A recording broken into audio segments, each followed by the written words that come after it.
ఎవరికి ఏ సమాధానం చెప్పనక్కర్లేదు. బావగారు చెప్పండి బావగారు. భువన్ ఇబ్బంది పడుతుంది కదా, అనుకున్న ప్రకారం రేపు డబ్బు తీసుకొచ్చేవండి.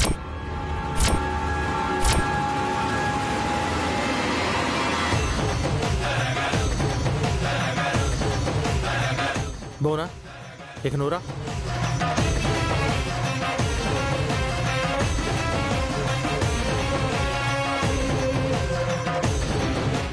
ఏదో రుణమాఫీ చేస్తాడనుకుంటే ఖచ్చితంగా డబ్బులు ఇవ్వమని చెప్పాడేంటే?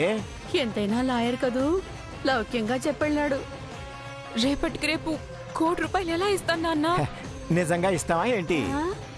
ఇవ్వకుండా ఏం చెప్తావయ్యా? ఈ రోజులాగే రేపు కూడా ఏదో ఒకటి చెప్తాం. ఇలా ఎన్నాళ్ళు నాన్న? ఈ ఆస్తి మన చేతుల్లోకి వచ్చేంత వరకు.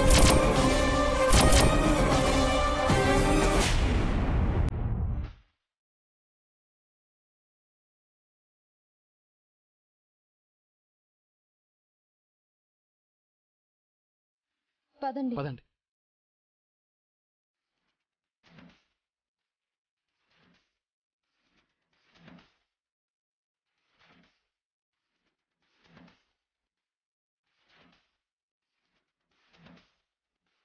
కమలమ్మ గారు, కమలమ్మ గారు.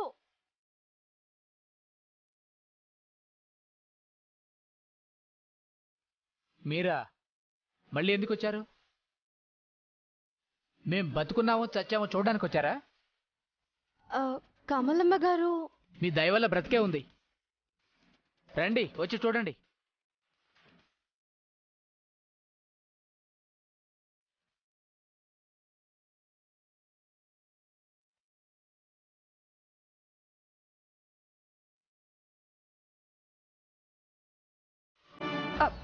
రండి, చూడండి.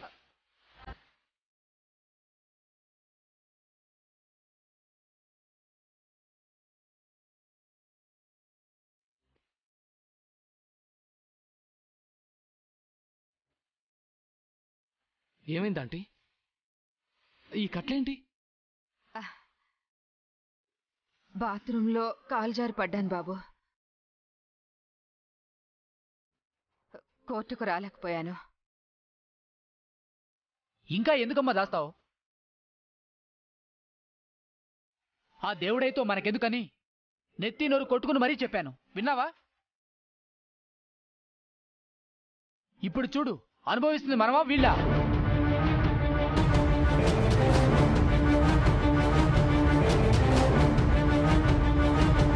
ఏం జరిగిందండి? ఏదో జరిగిపోయింది. మా అమ్మని చూశారు కదా, ఇక వెళ్ళండి. అది కాదు బ్రదర్, అసలు ఏం జరిగిందో చెప్పండి. బాబు, కోర్టుకొచ్చి సాక్ష్యం చెప్పాలని నేను మా అబ్బాయి బయలుదేరుతున్నా. ఒరే పవన్, టైం అవుతుంది, రారా, కోర్టుకు వెళ్ళాలి. వస్తున్నానమ్మా. రారా వెళ్దాం, పద.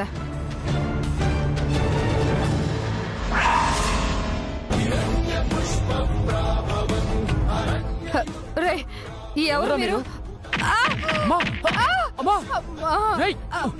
ఎవరా మీరు? ఆపండ్రా, కొట్టకండ్రా. అమ్మా,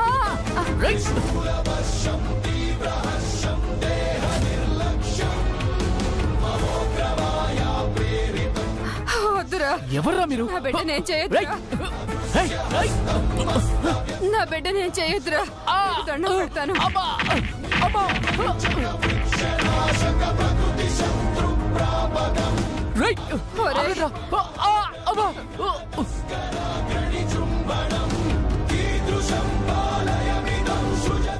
నా బిడ్డ నేను చేయొద్దు.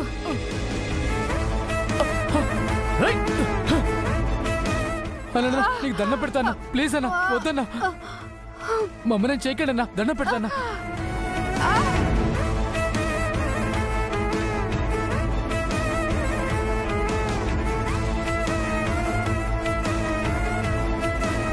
ఏమనుకుంటున్నారు దేవుడయ్యా అంటే?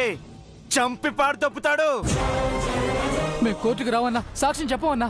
ఈసారికి వార్నింగ్ ఇచ్చి వెళ్ళిపోతున్నాం. ఇంకోసారి దేవుడయ్యతో పెట్టుకుంటే ప్రాణాలే పోతాయి. అలాగేనా? అర్థమైందా? పదరా.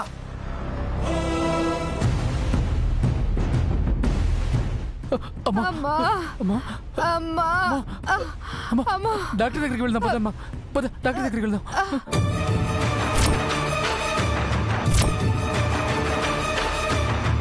మా అబ్బాయి వాళ్ళ కాళ్ళ వేళ్ళ పడి బతిమాలితే వదిలేశారు. లేదంటే ఏ పాటికి చచ్చిపోయి ఉండేదాన్ని.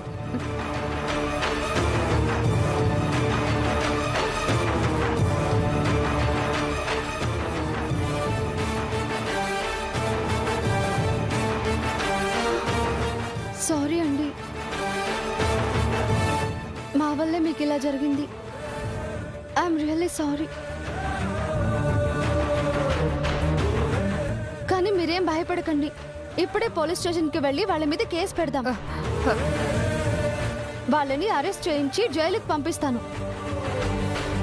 అవునంటీ, మీకండగా మేము ఉంటాం. న్యాయాన్ని గెలిపించాలంటే ఇలాంటి సమస్యల్ని ఎన్నో ఎదుర్కోవాలి. ఆ దేవుడయ్య అంతు చూసే వరకు మనం ధైర్యంగా పోరాడాలి. ఇప్పుడే పోలీస్ స్టేషన్కి వెళ్ళి కేసు పెడతాను రండి. ఎందుకు సార్? ఇప్పటి వరకు జరిగింది చాలదా? మిగిలిన ఆపరాన్ని కూడా పోవాలా? మమ్మల్ని బ్రతకనివరా? అది కాదండి. లేదమ్మా, నా కొడుకు భయంలో కూడా అర్థం ఉంది. మేమిద్దరం పోలీస్ స్టేషన్కు వెళ్ళినా, కోర్టుకు వెళ్ళి సాక్ష్యం చెప్పినా నా కళ్ళ ముందే నా కొడుకుని చంపుతామని బెదిరించారు. వాడి చిన్నప్పుడే నేను నా భర్తను పోగొట్టుకున్నాను. ఇప్పుడు వాడిని కూడా దూరం చేసుకుని నేను బ్రతకలేను తల్లి.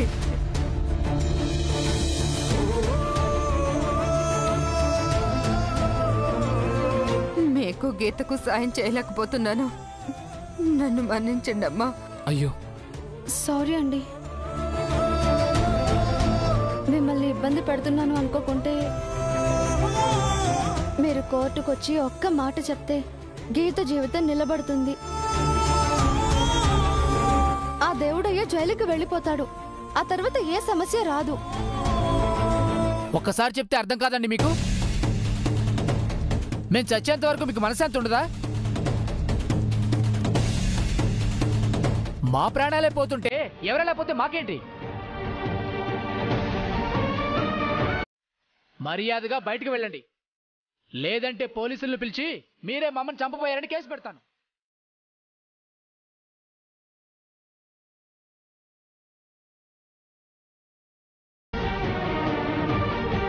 ఒరే, అలా మాట్లాడుకురా. వాళ్ళు న్యాయం కోసం పోరాడుతున్నారు. మనం వాళ్లకు తోడుగా ఉండలేకపోయాం. వాళ్ళను క్షమించమని అడగరా? వద్దండి, మేమే మీకు సారీ చెప్పాలి. మిమ్మల్ని ఇబ్బంది పెట్టినందుకు వీఆర్ సారీ అండి. Sorry brother.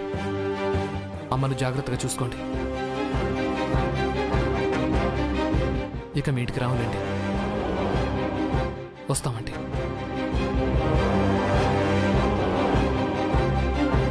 రండి.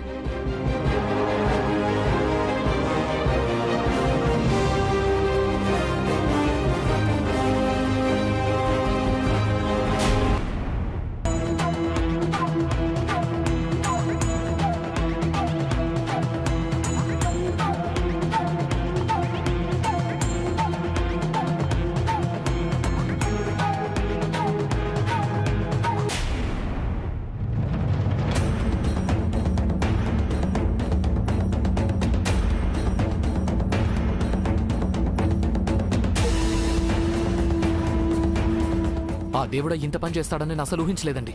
పాపం పెద్దవడానికి కూడా చూడకుండా ఎంత దారుణంగా కొట్టించాడు. ఆ దేవుడయ్య కమలమ్మ గారిని బెదిరిస్తాడని అనుకున్నానే కానీ ఇంత త్వరగా ఇంత దారుణంగా దాడి చేస్తాడు అని నేను కూడా ఊహించలేదండి. అయినా చెడ్డవాడికి పెద్ద చిన్న ఏమీ ఉండదు. అప్పుడు పంతులు గారు, రెస్టారెంట్ ఓనర్, ఇప్పుడు కమలమ్మ గారు. మనకున్న అన్ని దారుల్ని ఆ దేవుడే మూసేస్తున్నాడు. లేదండి, అతను తన గొయ్యి తానే తవ్వుకుంటున్నాడు. ఎండ్ ఆఫ్ ద డే ఆ దేవుడయ్య అరెస్ట్ కాక తప్పదు. అదేలాగండి, వాడు దొరికేలా లేడు కదా. చట్టానికి న్యాయానికి ఎవరైనా తల వంచాల్సిందేనండి. త్వరలోనే దేవుడయ్య తల వంచుతాడు. నేను వంచేలా చేస్తాను. పదండి.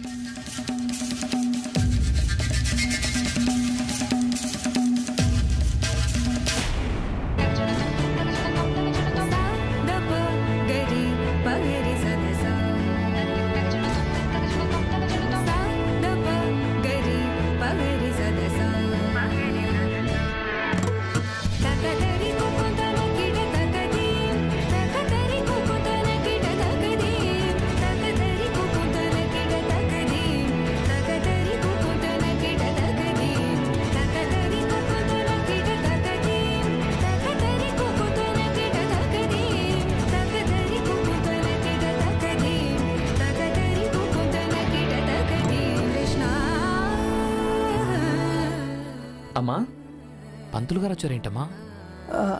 దీపు కుమారుడి శోభనానికి ముహూర్తం పెడుతున్నారా? అబ్బో,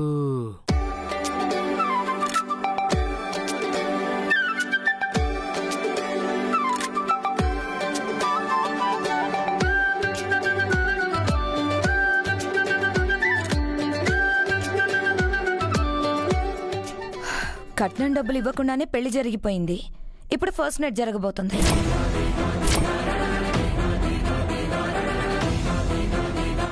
భువనా, ఆ ప్రస్తావన తీసుకురావద్దని చెప్పాను కదా. శుభం అంటూ కార్యానికి ముహూర్తం పెడుతూ ఉంటే డబ్బులు కూడా ఎందుకు? రేపు బ్యాంక్ వెళ్ళి తీసుకొస్తా అన్నారు కదా.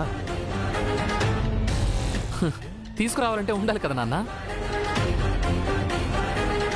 హర్ష, ఏమంటున్నావు? అదే మావయ్య, రేపు ఏడుకొండల బాబాయ్ బ్యాంకుకి వెళ్ళి డబ్బులు తీసుకొచ్చే టైం ఉండాలి కదా అని అంటున్నారు.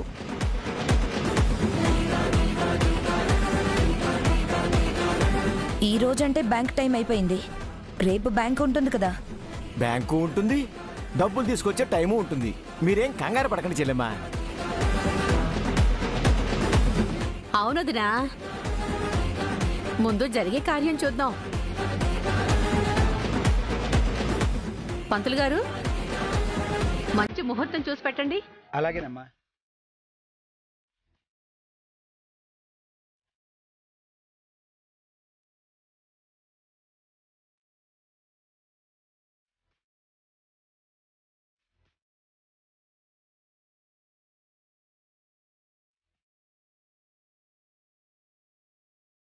అమ్మా, ఈ రోజు రాత్రి సరిగ్గా 10:15 దివ్యమైన ముహూర్తం ఉందమ్మా.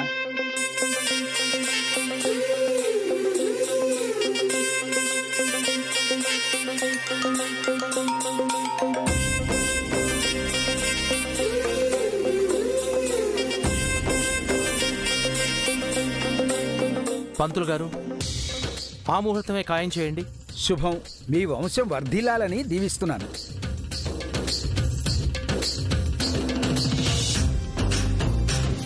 అరే దీపు, పంతులు గారి దగ్గర ఆశీర్వాదం తీసుకుని దక్షిణివ్వు.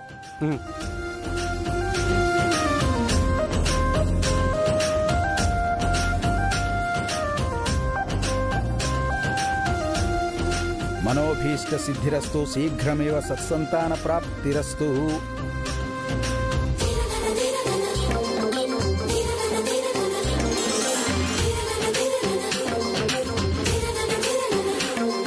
అయ్యా, నేను ఇక వెళ్ళొస్తాను. మంచిదండి. నమస్కారం.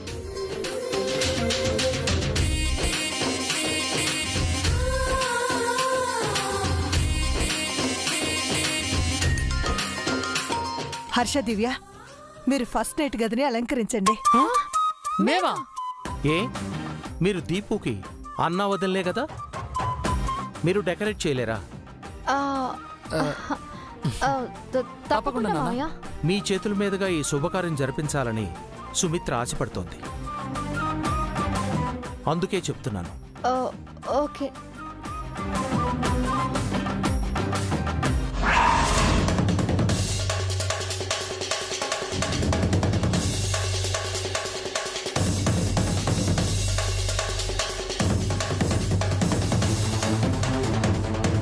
అన్నయ్య గారు, రేపైతే కట్నం డబ్బులు మర్చిపోకండి.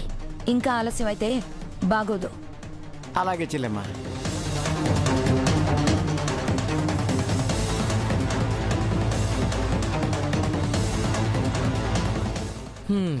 వెళ్ళరా శోభనం పెళ్లి కొడుక, వెళ్ళి రెడీ అవ్వు.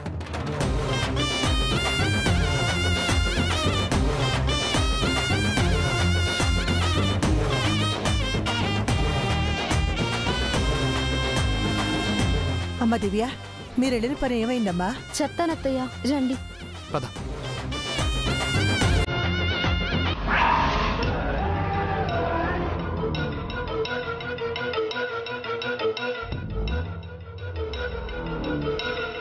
ఆ దివ్యకి హర్షకి ఎంత వెటకారం. మనం కట్నం డబ్బులు ఇవ్వలేమని ఇండైరెక్ట్ గా వెక్కిరిస్తున్నారు. అవునండి, వాళ్ళ దిప్పి పడుపు నాకు కూడా బాగా అర్థమైంది. మనల్ని అవమానించాలనే చూస్తున్నారు. వాళ్ళనే మనం అవమానిద్దాం. వియ్యంకుడి ముందు వాళ్ళని దోషులు చేసి ఈ ఇంటి నుంచి వెళ్ళగొట్టేలా చేద్దాం. ఎప్పుడు నాన్న? ఈరోజే. మీ తొలి రాత్రి వాళ్ళకి కాళరాత్రి అయ్యేలా చేద్దాం.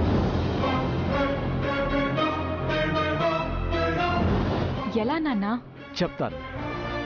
నేనంటే ఏంటో చూపిస్తాను. ప్రాబ్లం ఏం రాదు కదా నాన్న? మన వల్ల వాళ్ళకి ప్రాబ్లం రావాలి గాని మనకి ప్రాబ్లం ఏంటమ్మా? ప్రతిసారి ఇలాగే అంటావు, కానీ వేసిన ప్రతి ప్లాను ఫ్లాప్ అయిపోతూనే ఉంది. టైం ఎప్పుడు వాళ్ళ వైపే ఉంటుందా? మన వైపు ఉంటుందే. ఏమోనమ్మా, ఈరోజు మా ఫస్ట్ నైట్. ఇది జరిగిపోతే మీ అల్లుడు పూర్తిగా నా గ్రిప్లోకి వస్తాడు. ఈరోజే ఈ ప్లాన్స్ ఎందుకు? ఆ ప్లాన్ ఏదో రేపు చేయొచ్చు కదా. పిచ్చిదానా, అవకాశం వచ్చినప్పుడే వాడుకోవాలి. ఇందాక పెద్దవాడేమంది? మీ ఫస్ట్ నైట్ గదిని దివ్యా హర్షలు అలంకరించాలని చెప్పిందా? అదే మాట మావయ్య గారు కూడా చెప్పారు కదా.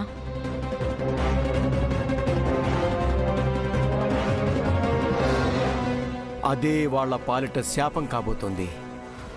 దారుణమైన నీచాతి నీచమైన మనుష్యులుగా ఆ దివ్యా హర్షలను మీ మావయ్య ముందు నిలబెట్టబోతున్నాను.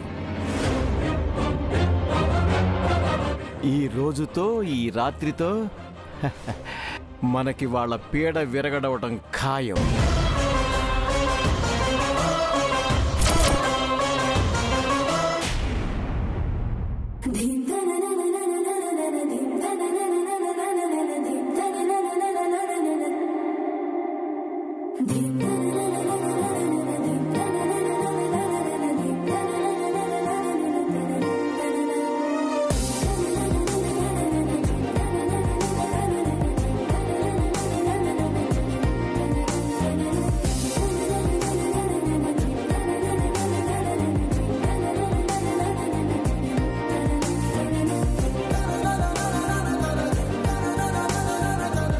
అవును, ఆ ఏడుకొండలేంటండి తప్పు చేసి కూడా అంత ధైర్యంగా ఉంటాడు? మూర్ఖులు, మొండి వాళ్ళు రాజు కంటే బలమైన వాళ్ళు అని అంటారు కదండి. మోసాలు చేయటం, అబద్ధాలు చెప్పటం వాళ్ళకి బాగా అలవాటైపోయి ఉంటుంది. అవునండి, వాళ్ళు బాగా ఆరితేరిపోయినట్టున్నారు.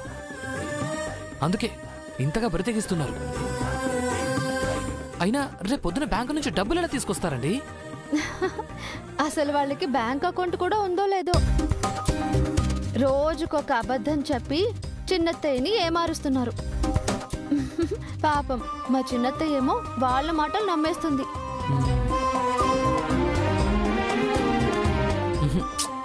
లేదండి, మా పిన్ని చాలా తెలివైంది. ఏదో ఒక రోజు ఏడుకొండలి గట్టిగా నిలదీస్తుంది. చూడండి, ఆ రోజు వాళ్ళ బండారం మొత్తం బయటపడుతుంది. అవునండి, ఏ రోజైనా పాపం పండగ తప్పదు. ఆ రోజు పొట్టి బాబాయ్ పని అవుట్.